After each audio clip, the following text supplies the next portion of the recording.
Welcome to good health. నడుం నొప్పి, మెడ నొప్పితో బాధపడుతున్నారా?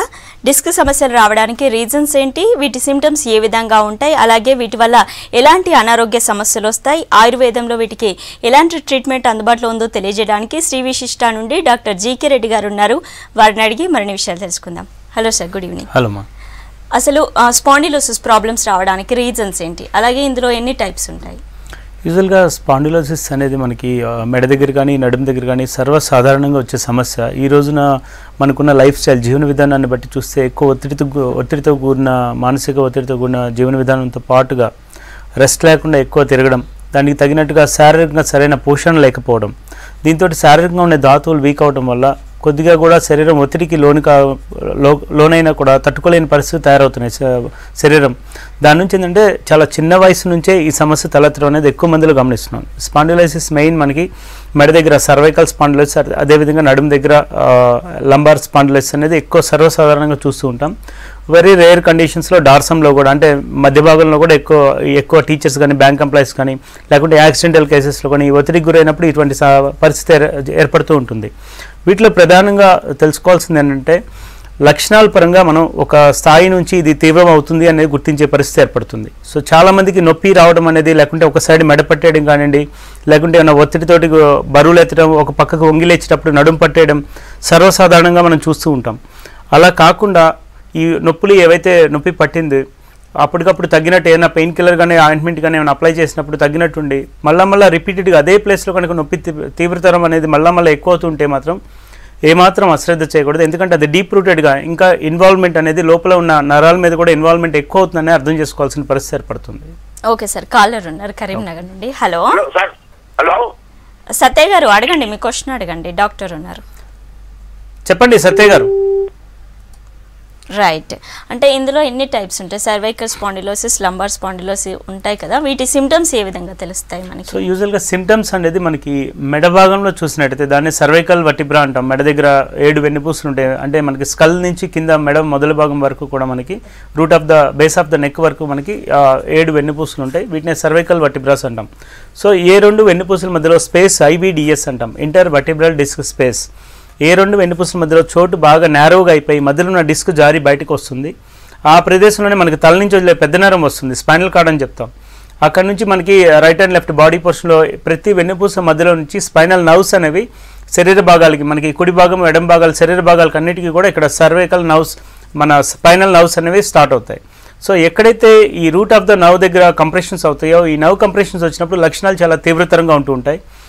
ఫర్ ఎగ్జాంపుల్ ఇక్కడ సర్వైకల్ రీజన్లో మెడ భాగంలో ఆ సమస్య తలెత్తినప్పుడు భుజాలు పట్టేసినట్టు అవడం, భుజాలు టైట్గా పట్టేసినట్టు అవడం, చేతులు పూర్తి స్థాయిలో పైకి లేపలేకపోవడం, ఏదో ఒక సైడ్ రైట్ సైడ్ కావచ్చు లెఫ్ట్ సైడ్ కావచ్చు స్టిఫ్గా అనిపించడం, భుజం దగ్గర నుంచి కింది ఛాతి భాగం అంతా కూడా శ్వాస తీసుకున్నప్పుడు పట్టినట్టు బరువుగా అనిపించడం, చేతులు తిమ్మిర్లు రావడం, ఏ 2 స్మాల్ ఫింగర్ వైపు కానీ లేకుంటే బిగ్ ఫింగర్ వైపు కానీ 2 ఫింగర్స్ టైట్గా తిమ్మిర్లు వచ్చినట్టు, అరిచేయంతా తిమ్మిరి వచ్చినట్టు అనిపించడం, చేతిలో బలం తగ్గినట్టు అవ్వడం, తల తిరిగినట్టు అనిపించడం, వాంతికి వచ్చినట్టు అవ్వడం, కొంతసేపు కూర్చొని పైకి లేచినప్పుడు కానీ పడుకొని పైకి లేచినప్పుడు కానీ ఇంబ్యాలెన్స్గా పడిపోతామేమో అన్న భయం కలగడం, ఇటువంటివన్నీ కూడా సర్వైకల్ స్పైన్ దగ్గర ఉండే సమస్యల వల్ల, సర్వైకల్ వర్టిబ్రా మీద కంప్రెషన్ అవడం వల్ల, సర్వైకల్ నర్వ్ కంప్రెస్ అవడం వల్ల ఇటువంటి లక్షణాలు రావడానికి అవకాశాలు ఉన్నాయి.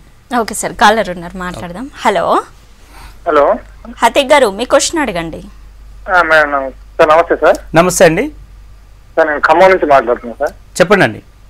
సార్, ఇది నాకు last 2 years before L4 L5 disc compress అయ్యి సర్జరీ అయింది సార్ నాకు. ఓకే. ఉస్మానియాలో. ఓకే. ఇప్పుడు మళ్ళీ పెయిన్ స్టార్ట్ అయింది సార్. మళ్ళీ పెయిన్ ఎక్కువ అవ్వడం, మళ్ళీ కాళ్ళు లాగడం ఎక్కువ అవుతుంది సార్. రైట్. మీకు సర్జరీ ఏం చేసిన అవగాహన ఉందండి? డిస్కెక్టమీ అండ్ లామినెక్టమీ 2 రకాలుగా జరిగే అవకాశం ఉంది. లామినెక్టమీ జరిగింది. Okay okay. ఇప్పుడు సర్జరీ తర్వాత ఎన్ని రోజుల తర్వాత నుంచి మీకు మళ్ళీ నొప్పి తీవ్రతరం అయింది? అంటే మళ్ళీ ఒక 10-15 days నుంచి కొంచెం ఎక్కువ అవుతుంది సార్. ఇప్పుడు సర్జరీ జరిగి ఎన్ని రోజులు అవుతుందండి? 2 years అయింది సార్. 2 years అయింది. సో ఈ మధ్యకాలంలో ఏమైనా ఎక్కువ ఒత్తిడితో కూడిన పనులు చేయడం, ఒంగోలు లేవడం, లేదా బరువు లిఫ్ట్ చేయడం, ఇటువంటి ఏమైనా ఎక్కువ చేయడం జరిగిందా? అంటే కొంచెం ఇంతకుముందు అంటే 1 year కింద చేశాను కొంచెం, అంటే వంగటం అట్లా చేశాను. బరువు అయితే ఏం లేపట్లేదు సార్ బరువు. రైట్. సో ఒక్కసారి మనకి డిజిటల్ ఎక్స్రే చేసుకుంటే క్లియర్గా తెలుస్తుందండి. 2 years అయిపోయింది, ఇప్పటి వరకు సమస్య లేదు, మళ్ళీ ఇప్పుడు స్టార్ట్ అవుతుంది అంటే సో ఒక్కొక్కసారి ఏమవుతుంటే డిస్కెక్టమీ కానీ లామినెక్టమీ చేసిన తర్వాత దాని పై వర్టిబ్రా కానీ కింది వర్టిబ్రా కానీ సేమ్ ఒత్తిడి మళ్ళీ తీసుకునే అవకాశం ఉంటుంది. దానివల్ల అదే ప్లేస్లో మళ్ళీ రావడానికి ఎక్కువ అవకాశాలు ఉన్నాయి. చాలా కేసెస్ కూడా అలా చూడడం జరిగింది మేము. ఒకసారి డిజిటల్ ఎక్స్రే చేయించండి నడుము దగ్గర మీకు. సో ఎక్సర్సైజ్ చేసినట్టయితే మనకి IVDS inter vertebral disc space ఎక్కడ నేరో అవుతుంది అనేది ఒక్కసారి బేసిక్ ఐడియా వస్తే దాన్ని బట్టి మనం అంచనా వేసుకోవచ్చు. ఇంకోటి ఫిజికల్గా కూడా మనం SLR టెస్ట్ అని లోకలైజ్డ్ టెండర్నెస్ ఏమైనా ఉందా ఫిజికల్గా ఒకసారి ఎగ్జామిన్ చేసుకున్నా కూడా మనకి పూర్తిగా ఒక అవగాహన వస్తుంది. అవకాశం ఉంటే ఒకసారి డిజిటల్ ఎక్స్రే చేసుకున్న తర్వాత కలిసే ప్రయత్నం చేయండి, చూద్దాం. ఓకే సార్, కరీంనగర్ నుండి కాలర్ ఉన్నారు. Hello, good evening. Good evening అండి. నరేష్ గారు చెప్పండి, మీ ప్రాబ్లం చెప్పండి. నరేష్ కరీంనగర్ నుండి కాల్ చేస్తున్నాను. చెప్పండి నరేష్ గారు. Good evening sir. Good evening. అయితే నాకు ఒక 3 years బ్యాక్ సయాటికా ప్రాబ్లం వచ్చింది సార్. ఓకే. నేను డాక్టర్ని కలిసాను, నివేదిత ఆర్థోపెడిక్ హైదరాబాద్ లో, తగ్గింది. అయితే మొన్న రీసెంట్ గా SI కానిస్టేబుల్ కి అప్లై చేసినప్పుడు ప్రాక్టీస్ చేస్తుంటే ఎక్సర్సైజ్ చేస్తుంటే మళ్ళీ ప్రాబ్లం వచ్చింది. రైట్. MRI స్కానింగ్ చేయించుకుంటే L4 L5 డిస్క్ దగ్గర సయాటికా నర్వ్ కాంప్రెషన్ గురవుతుందని చెప్పారు. అవును. కొన్ని మెడిసిన్స్ ఇచ్చారు, తగ్గకపోతే సర్జరీ చేయాల్సి ఉంటుంది అని చెప్పి, అలాగే ఫిజియోథెరపిస్ట్ కూడా రిఫర్ చేశారు. ఓకే. ఫిజియోథెరపిస్ట్ చూపిస్తే కంపల్సరీ ఫిజియోథెరపీ నేను తగ్గిస్తాను 1 month లో అన్నారు. రైట్. ఓకే. కానీ నాకు ప్రాబ్లం పెద్దగా తగ్గినట్టు అనిపించట్లేదు. 1 week నుంచి చేయించుకుంటున్నాను నేను. రైట్ సైడ్ అనేది బాగా లాగుతుంది. రైట్ సైడ్ లెగ్ మొత్తం లేవగానే విపరీతంగా ఉంటుంది. రైట్. కాసేపు నడిపి ఫ్రీ అవుతుంది. రైట్. ఒకటి ఇప్పుడు మీరు చెప్పిన దాన్ని బట్టి చూస్తే ఏమవుతుందంటే సర్వికల్ మన లంబార్ రీజన్లో L4 L5 మళ్ళీ డిస్క్ బల్జ్ ఉందండి. డిస్క్ బల్జ్ అక్కడ ఉన్న ఇంటర్నల్గా ఎడిమా కానీ సాఫ్ట్ టిష్యూ స్వెల్లింగ్ కానీ, అంటే డిస్క్ బల్జ్తో పాటుగా సరౌండింగ్ టిష్యూ కూడా స్పాజమ్ అవుతాయి, సరౌండింగ్ మజిల్స్ క్యాచ్ అవుతాయి. దానివల్ల ఇదంతా పుల్లింగ్ పెయిన్ ఇదంతా ఉంటుంది. మీకు ఫిజియోథెరపీ ఏదైతే చేసుకుంటున్నారో దానివల్ల టెంపరీ రిలీఫ్ వస్తుంది. ఫస్ట్ ఆఫ్ ఆల్ మనం చేయాల్సింది ఏంటంటే అక్కడ ఉన్న కణజాలానికి కానీ సాఫ్ట్ టిష్యూ కానీ అక్కడి నుంచి స్టార్ట్ అయ్యే ఈ టెండాన్స్కి వీటన్నిటికీ స్ట్రెంగ్త్ ఇచ్చే విధంగా చికిత్సా విధానం ఉంటుంది. అది ఆయుర్వేదంలో పంచకర్మ ద్వారా చేసే చికిత్సా విధానం. కటివస్సి అని చెప్పి, మాత్రవస్సి అని చెప్పి, లిక్విడి అని అక్కడ లోకలైజ్డ్ టిష్యూ అంతా కూడా బలంగా చేకూర్చే విధంగా చికిత్సా విధానం ఉంటుంది. ఇది చేసుకుంటూ ఒక 7 days రిజ్యునేషన్ అంటాం, అంటే ఆ కండరాలన్నిటికీ కూడా బలం చేసే విధంగా చికిత్సా విధానం. నెక్స్ట్ 7 days పంచకర్మ చేసుకుంటూనే ఫిజియోథెరపీ మన హాస్పిటల్లోనే ఉంటుందండి. 2 ఇంటిగ్రేటెడ్ ఎప్పుడైతే చేస్తామో దాని నుంచి పూర్తిగా మీరు బయటికి రావడానికి అవకాశాలు ఉన్నాయి. ఎనివే ఒకసారి MRI కూడా చేయించున్నారు మీరు. అవకాశం ఉంటే ఒకసారి రిపోర్ట్ నాకు మెయిల్ చేసే ప్రయత్నం చేయండి, srivsista@gmail.com. లేదు టైం ఉంటే ఒకసారి రిపోర్ట్స్ తోటి కూడా వచ్చి కలిసే ప్రయత్నం చేయండి. ఫిజికల్గా ఎగ్జామిన్ చేసిన తర్వాత నేను వివరంగా చెప్తాను ట్రీట్మెంట్ ఎన్ని రోజులు అవసరం అవుతుంది ఏంటి అనేది. యూజువల్గా 14 days, 21 days, 28 days ఈ విధంగా ఉంటుంది వ్యాధి తీవ్రతను బట్టి. మిమ్మల్ని ఎగ్జామిన్ చేసిన తర్వాత చికిత్స ఎన్ని రోజులు ఉంటుంది ఏంటి నేను చెప్తాను. ఓకే సార్, నెక్స్ట్ కాల్ తీసుకుందాం. హలో, నమస్కారం మేడం. నమస్తే అండి, మల్లేష్ గారు మాట్లాడండి. మేడం సార్ నమస్కారం సార్. నమస్తే మల్లేష్ గారు, చెప్పండి సార్. ఇప్పుడు మా మిస్సెస్ కు ఒక 2-3 సార్లు మేము హాస్పిటల్లో చూపించడం జరిగింది. ఓకే. చూసిన తర్వాత MRI స్కాన్ అవన్నీ చేసారు, కంపల్సరీ ఆపరేషన్ చేయాలని చెప్పాను అన్నారు. రైట్. అంటే ఆపరేషన్ చేయించుకుంటే ఏమైనా ప్రాబ్లమ్స్ ఉంటాయా అనేది కొంచెం ఒక భయం ఉన్నది సార్. దాంతో నాకు మెడిసిన్ కంటిన్యూ వాడుతున్నాం. ఓకే. కానీ సార్ ఈ మెడిసిన్ వాడినంత సేపే రిలీఫ్ ఉంటుంది, తర్వాత చాలా మళ్ళీ పెయిన్స్ వస్తుంది అని చెప్పి దాన్ని ఏం చేసినాం సార్, మానుకున్నాం. ఇప్పుడు మామూలుగా హోమియోపతి కొంచెం వాడితే కొంచెం రిలాక్స్ అంటారు సార్.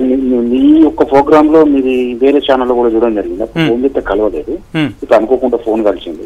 చెప్పండి సార్. మేము ఈ రిపోర్ట్ లో మీకు మెయిల్ ఐడి పెట్టమంటే మెయిల్ ఐడి పెడతాము. చెప్పండి. మాకు నిర్ధారణ చేస్తే మాకు కన్ఫర్మ్ అనుకుంటే నాకు అపాయింట్మెంట్ ఇస్తే కూడా మేము వచ్చి కలుస్తాము. షూర్. ఒక్కసారి మీరు srivsista@gmail.com మెయిల్ ఐడి ఉంటుందండి.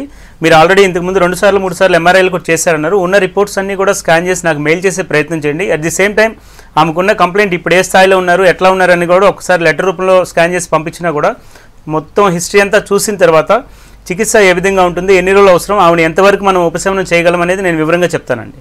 ఓకే సార్, తమిళనాడు నుండి కాలర్ ఉన్నారు. హలో. హలో, నమస్తే అండి, కృష్ణకుమారి గారు. నమస్తే అండి. అడగండి, మీ క్వశ్చన్ అడగండి. చెప్పండి అమ్మా. సార్, డాక్టర్ సార్ నమస్కారం అండి. నమస్తే అమ్మా. ఇది నేను ఒక 4 నెలల క్రితం అలా జారి పడ్డాను సార్, ఎల్ టైప్ లో జారి పడ్డాను సార్. ఓకే. అది నడుము దగ్గర బాగా పట్టకపోయింది, కానీ స్కాన్ తీస్తే ఏం లేదమ్మా, మీరు అంటే ఎముకలు బాగా మెత్తబడిపోయినాయి, అందువల్ల మీరు తట్టుకోలేకపోతున్నారు, ఫాల్ట్ ఏం లేదని చెప్పారు సార్ డాక్టర్ గారు. రైట్.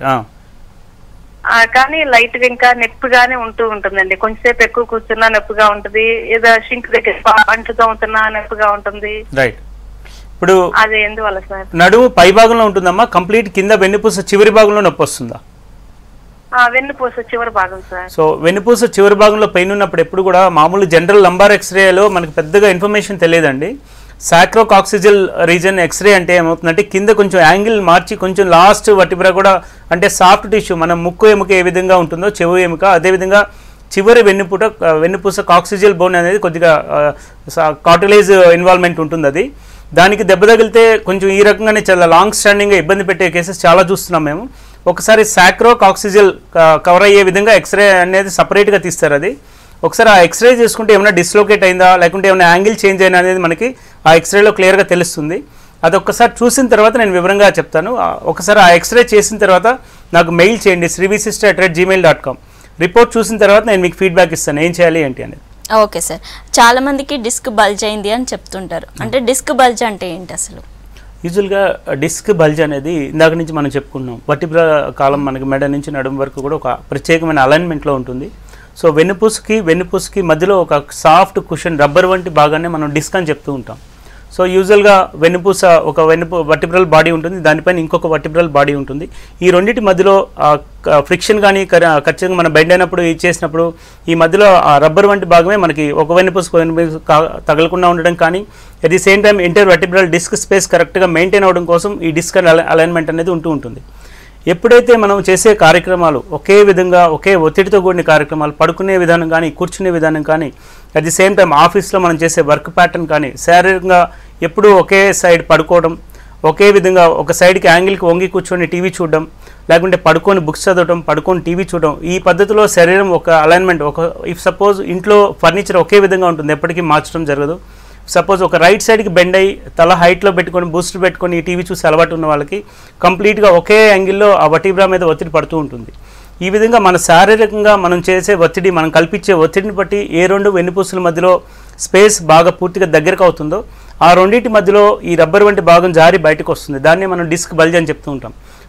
ఫర్ ఎగ్జాంపుల్ మనకి ఒక బ్రెడ్ స్లైస్ మీద జామ్ వేసేసి ఇంకొక బ్రెడ్ స్లైస్ వేసి ప్రెస్ చేసి ఏ విధంగా జామ్ బయటకు వస్తుందో ఈ రెండు వెన్నుపూసల మధ్యలో ఉన్న డిస్క్ కూడా అదే విధంగా జారి బయటకు వస్తుంది. అది వచ్చేసి మనకి స్పైనల్ కార్డ్ మీద ఒత్తిడి పడుతూ ఉంటుంది. దీన్ని మనం డిస్క్ బల్జ్ అని చెప్పొచ్చు. ఓకే, అంటే ఈ స్పాండిలోసిస్ ప్రాబ్లమ్స్ అన్నీ కూడా మేల్స్తో కంపేర్ చేస్తే ఫీమేల్స్కి ఎక్కువగా వస్తాయి డెలివరీ టైంలో కావచ్చు. అంటే వీళ్ళకి ఎందుకు రావడానికి రీజన్స్ ఏంటి, అలాగే ఎలాంటి జాగ్రత్తలు తీసుకోవాలి అసలు డెలివరీ టైంలో? మెయిన్ స్త్రీలలో ఎక్కువ రావడానికి అవకాశాలు ఎందుకున్నాయంటే శారీరకంగా ధాతువులు అనేది పూర్తి స్థాయిలో స్ట్రెంత్ లేకపోవడం అనేది ఒక రీజన్. ఇంకొకటి మెయిన్ వీటిలో ప్రధానంగా విటమిన్ డి, కాల్షియం అనే డెఫిషియన్సీ అనేది దాదాపుగా 80% పేషెంట్స్లో ఇవాళ చూస్తున్నాం మేము, ముఖ్యంగా స్త్రీలలో. ఎందుకంటే ఇంట్లోంచి బయటకు వచ్చేది చాలా తక్కువ. ఒకవేళ ఆఫీస్ జాబ్ ఉన్న వాళ్ళు కూడా మార్నింగ్ క్యాబ్లో వెళ్తే మళ్ళీ నైట్ చీకటి పడిన తర్వాత బయటకు వస్తుంటారు. సన్ ఎక్స్పోజర్ అనేది ఉండదు. దానికి తోడు శారీరకంగా తీసుకునే పోషణ కానీ డైట్ కానీ దాని మీద ఎక్కువ ధ్యాస పెట్టకపోవడం, కాల్షియం సప్లిమెంట్స్ సరిగా లేకపోవడం, వీటి వల్ల ఏంటంటే బోన్ డెన్సిటీ అనేది పూర్తిగా తగ్గిపోతూ ఉంది. దానివల్ల ఏమాత్రం చిన్న శ్రమ చేసినా ఏమన్నా యాక్సిడెంటల్గా కింద పడడం కానీ, ఇందాక ఒక కాలర్ కూడా చూసాం మనం లేడీస్లో పడడం వల్ల ఇట్లా తగ్గలేదు అని చెప్పి. సో వీటిలో ఏమవుతుందంటే ఆ కంప్రెషన్స్ ఇటువంటివి ఉన్నప్పుడు బోన్ డెన్సిటీ తగ్గినప్పుడు శారీరకంగా ఎముకల్లో బలం తగ్గిపోతూ ఉంటుంది. చిన్న ఒత్తిడితో కూడిన శ్రమ కానీ లేకుంటే ఏమైనా స్టెప్స్ మీద జారి పడడం కానివ్వండి, ఇటువంటి జరిగినా కూడా ఆ బోన్స్ తట్టుకోలేని పరిస్థితి ఉండడం వల్ల నెంబర్ ఆఫ్ ప్రాబ్లమ్స్ అనేది ఎక్కువ అవడానికి అవకాశాలు ఉన్నాయి. ఓకే సార్, ఒక ఏవి చూసి మనం డిస్కషన్ కంటిన్యూ చేద్దాం. శ్రీ విశిష్టకు సంబంధించి ఒక ఏవి చూద్దాం. శ్రీ విశిష్ట తెలుగు రాష్ట్రాల్లోనే కాకుండా ఆయుర్వేద వైద్య రంగంలో దశ దిశలా వినిపిస్తోన్న పేరు. అత్యుత్తమ వైద్య సేవల్ని ప్రారంభించిన శ్రీ విశిష్ట సూపర్ స్పెషాలిటీ ఆయుర్వేద వైద్యశాల అనతి కాలంలోనే అనేక మందికి ఆయుర్వేద వైద్యంతో విశిష్ట సేవలందిస్తోంది. ప్రాణ స్నేహితులైన doctor GK Reddy, doctor Lakshmiprasad తమకున్న విజన్తో ఆయుర్వేద వైద్య రంగంలో ఉన్న 12 సంవత్సరాల అనుభవంతో 2013లో ప్రారంభించబడింది శ్రీ విశిష్ట సూపర్ స్పెషాలిటీ ఆయుర్వేద వైద్యశాల. ఆయుర్వేద వైద్య రంగంలో అపార అనుభవం ఉన్న CCIM member doctor Sarangapani, retired professors doctor B Venkataiah నిరంతరం తమ వైద్య సేవలు అందిస్తూ ప్రజలకు ఆయుర్వేద వైద్యంలో అనుక్షణం నమ్మకాన్ని కలిగిస్తూ విశేష ఫలితాలు అందిస్తూ వస్తున్నారు.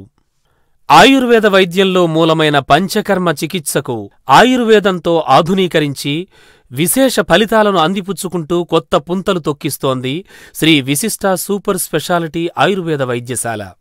శ్రీ విశిష్ట ప్రతి నెల 1500 మంది నుంచి 1800 పేషెంట్స్తో ప్రయాణాన్ని ప్రారంభించింది. కేవలం 3 సంవత్సరాల్లో 1,00,000కు పైగా వ్యాధిగ్రస్తులకు 90% కంటే ఎక్కువగా ఫలితాలనందిస్తూ నాణ్యమైన ప్రయోగపూర్వక నిరూపణతో కూడిన ఆయుర్వేద వైద్య సేవలందిస్తోంది శ్రీ విశిష్ట. ఆయుర్వేద వైద్య రంగంలో తెలంగాణ రాష్ట్రంలో తొలిసారిగా chief minister relief fund CMRF ద్వారా వైద్య సేవలందించడమే కాకుండా నగదు రహిత హెల్త్ ఇన్సూరెన్స్ సేవల్ని సైతం అందిస్తోన్న ప్రథమ ఆయుర్వేద వైద్యశాలగా పేరొందింది శ్రీ విశిష్ట.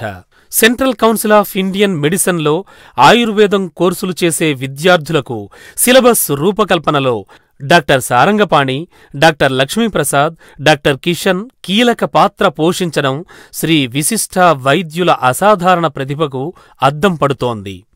ISO quality care award for 2015, TV5 news channel ప్రతిష్టాత్మక బిజినెస్ లీడర్షిప్ అవార్డు ఫర్ 2015, అత్యుత్తమ వైద్య సేవా పురస్కారం NTV నుంచి 2014లో శిల్పకళావేదికలో ప్రపంచ ఆయుర్వేద దినోత్సవాన్ని, 2015లో ఎగ్జిబిషన్ గ్రౌండ్స్ నాంపల్లిలో భారత ప్రభుత్వమే ప్రతిష్టాత్మకంగా భావించిన ప్రపంచ యోగా దినోత్సవం తెలంగాణ రాష్ట్ర ప్రభుత్వ సహకారంతో అత్యద్భుతంగా నిర్వహించిన ఘనత శ్రీ విశిష్టాకే దక్కింది.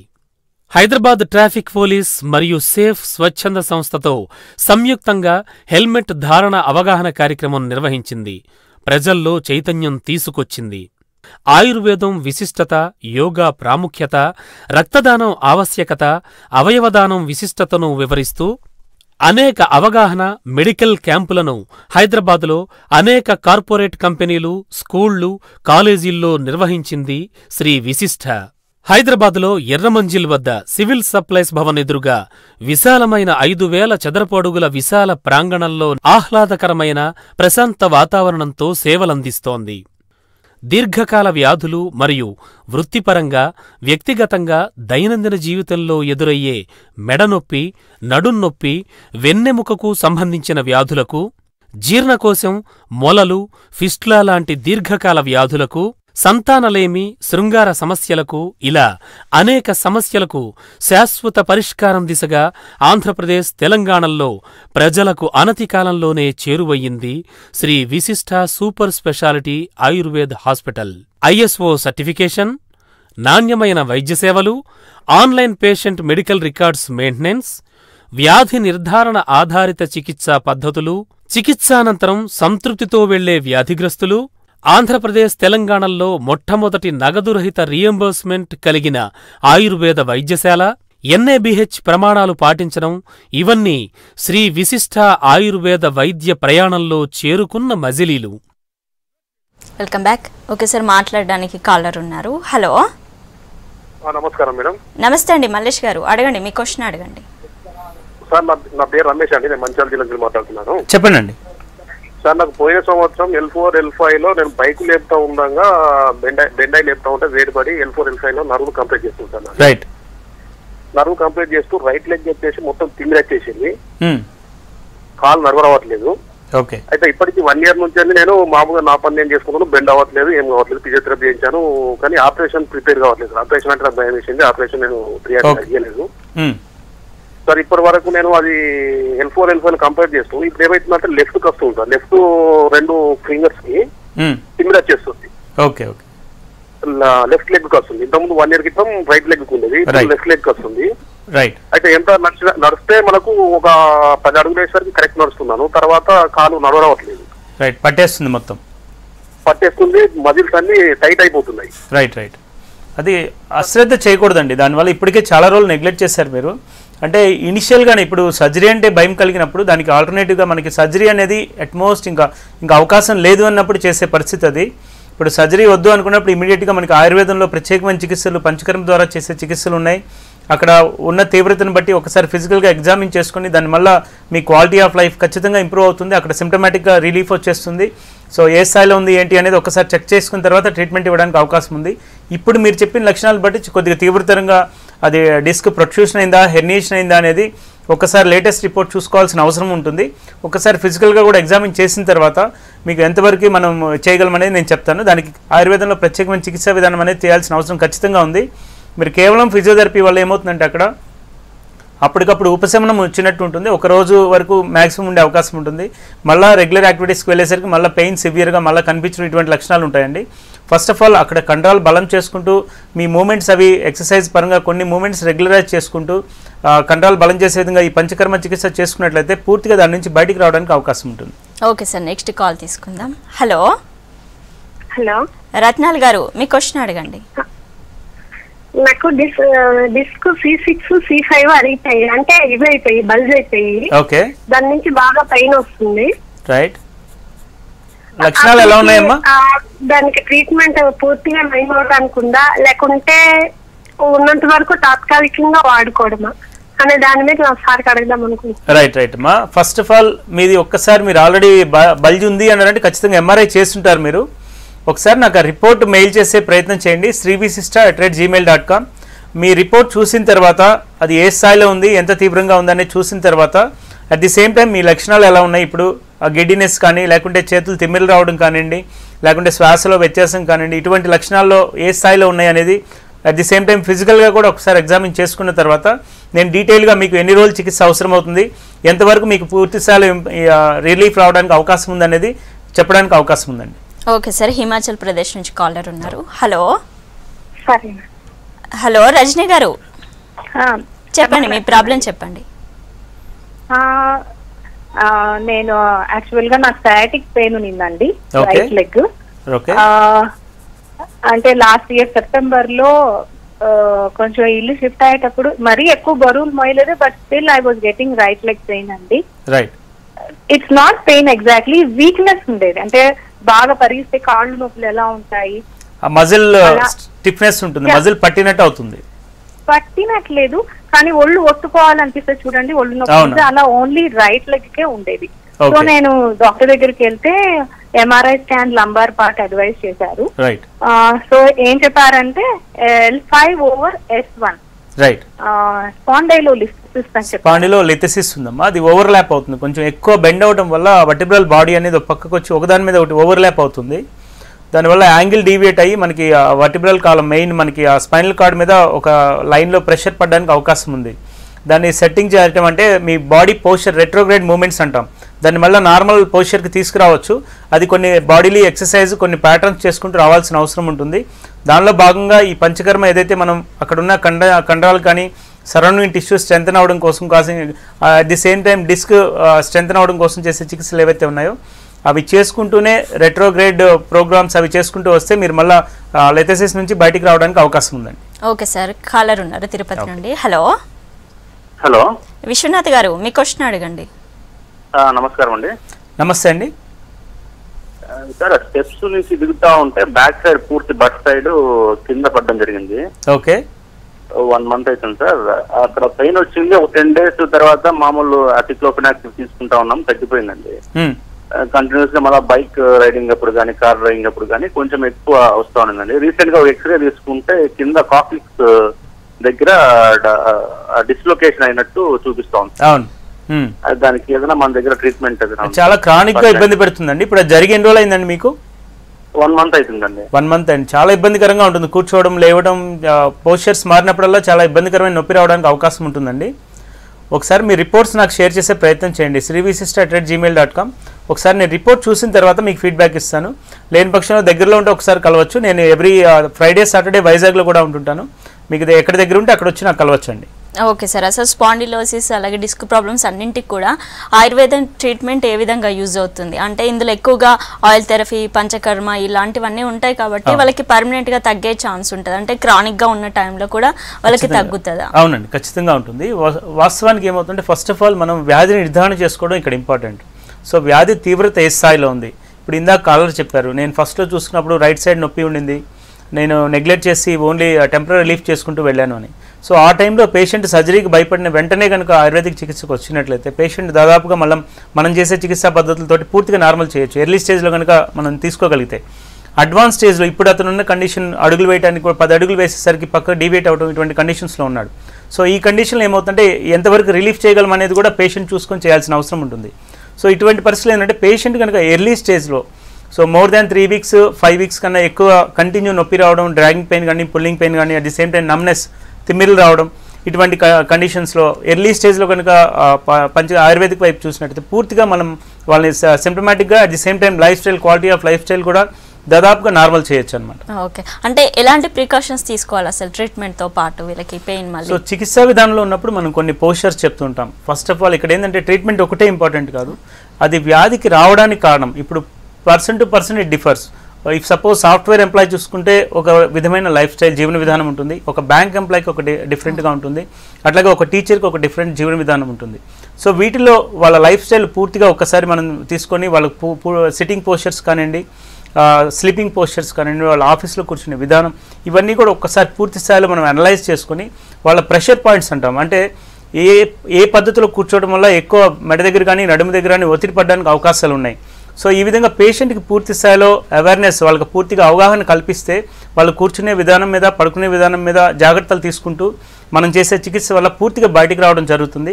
ఇది చేయడానికి కారణం ఏంటంటే ఒకవేళ ట్రీట్మెంట్ అయిన తర్వాత మళ్ళా వీటి బారిన పడకుండా ఉండాలంటే తీసుకోవాల్సిన జాగ్రత్త పేషెంట్కి ముందే మనం ఎడ్యుకేట్ చేయడం జరుగుతుంది. దానివల్ల ట్రీట్మెంట్ తర్వాత కూడా మనం ఇచ్చే కొన్ని ఎక్సర్సైజ్ ప్యాటర్న్స్, కొన్ని జాగ్రత్తలు ఇవన్నీ పాటిస్తూ ఉంటే లైఫ్ లాంగ్ క్వాలిటీ లైఫ్ హెల్దీగా మెయింటైన్ చేయొచ్చు అనమాట. ఓకే సార్, డిస్క్ ప్రాబ్లమ్స్కి ఇనిషియల్ స్టేజ్లోనే నోటీస్ చేసినట్లయితే అది ప్రొలాంగ్ అవ్వకుండా చూసుకోవచ్చు. అలాగే ట్రీట్మెంట్తో పాటు ప్రికాషన్స్ కూడా తీసుకోవాలని అంటున్నారు. Thank you so much sir. Welcome. ఇది వాళ్ళ good health. Keep watching the 6 News.